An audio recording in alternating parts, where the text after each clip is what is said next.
Good afternoon po. What is your name po? Okay, hello, hi, and good afternoon sa lahat ng mga estudyante ng LSTU Santa Cruz Main Campus, BS Hospitality Management. Ako po si Joey Panaglima, kasalukuyang Municipal Councilor ng Bayan ng Liliw. Ako po ay 38 years old na at humigit kumulang po na 15 years na pong nagseserbisyo sa barangay at sa bayan po ng Liliw. Una po akong naging sangguniang kabataan noong 2003, and then 2013 nag-start po yung career ko sa barangay as barangay kagawad. At 2022, ako po ay number 1 elect municipal councilor ng bayan ng Liliw. Are you aware of international and local gender and development policies? Provide examples.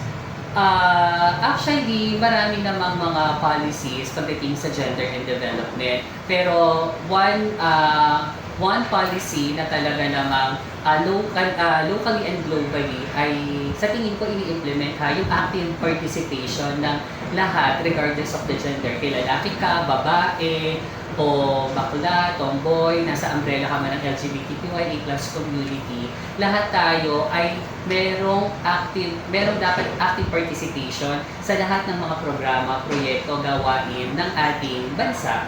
And ini-encourage lahat tayo na mag-participate. Kasi, di ba sabi nga ni President John F. Kennedy, ask not what your country can do for you, but what can you do for your country. Ask yourself, regardless of your gender, mag-participate ka sa society, sa mga programs, project, and activities, na sa ganon, mas maging makabuluhan yung existence mo bilang human being. Thank you po.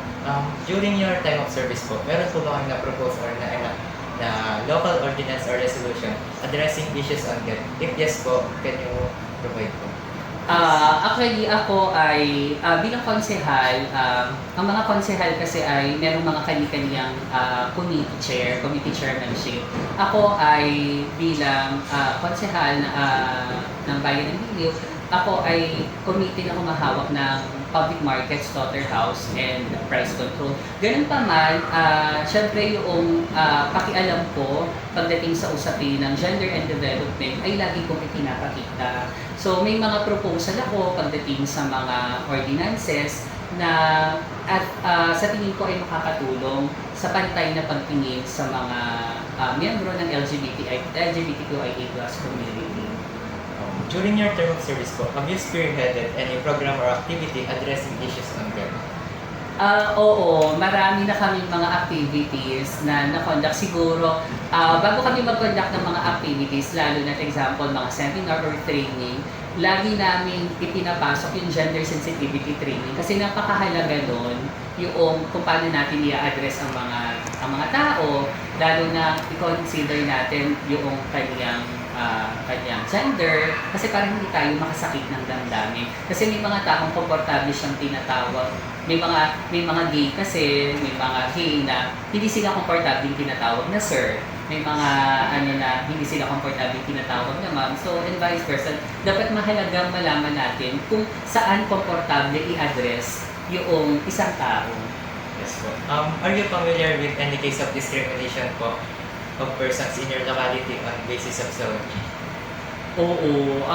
Actually, yung discrimination ay bahagi o parte na ng kinakaharap ng LGBTQIA+ community. Kasi parang lagi nating ina-associate sa LGBT tapos discrimination. Yun naman ay talagang kaakibat na ng LGBT. Pero ganoon pa man, yung discrimination ay kaya nating malagpasan sa pamamagitan ng tamang pag-educate sa mga tao na nag-e-exist talaga ang LGBTQIA+ community.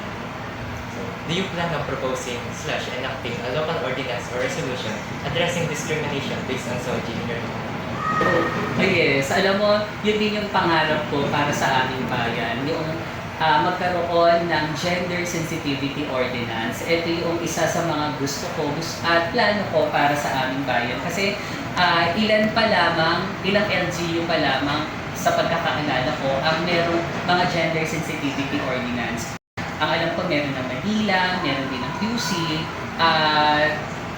if ever na may isa katuparan, magkaroon ng maagrupahan, ang gender sensitivity ordinance ng Lido, siguro baka kami sa buong Laguna ang kauna-una magkakaroon ng gender sensitivity ordinance. At saka gusto kong i-educate at gusto kong malaman ng buong sambayanan na pag sinabi natin SOGI, sexual orientation, gender identity expression, hindi lamang ito nangangahulugan at hindi lamang ito tumutukoy sa mga bakla, sa mga tomboy or persons na kasama sa LGBTQIA+ community. Hindi. Lahat tayo ay may SOGI.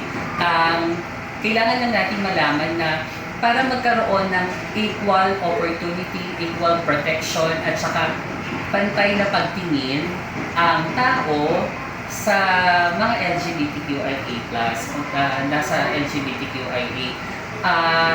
Mahalagang malaman nila na hindi ito para abusuhin at hindi ito para lamang mabigyan ng special treatment, kumbaga, ang mga LGBTQIA. Hindi po. Ang gusto lamang po ay ang pantay na pagtingin at saka yung ma-enjoy ng mga LGBT, yung same rights na meron ng mga lalaki at saka mga babae. Do you plan of spearheading any program or activity addressing discrimination based on SOGI? Yes, napakahalaga kasi na merong mga programa, proyekto at mga gawain na ma-educate yung mga tao, especially yung mga kabataan, at saka magkaroon sila ng malawak na pagtingin at saka nakaisipan pagdating sa LGBT. Kasi hindi nangangahulugan, ang hindi siguro lumusan nila naiintindihan na kapag bading ka, yung puso, yung emosyon mo ay pambabae, at kapag tomboy ka, yung emosyon mo, yung nafe-feel mo ay panlalaki, na sobrang, kumbaga sa gusto natin i-educate at malaman ng buong tao na parang napunta sa maling katawan yung mga bakla at saka yung mga tomboy. Parang ganon. Okay. Ayun lang po. Thank you. Okay. Maraming salamat sa LSTU Santa Cruz Main Campus, DSHM. And hi, Ma'am Karen. I miss you so much. Kamusta ka na mag-boyfriend ka na po? Okay, thank you. Thank you po. Okay.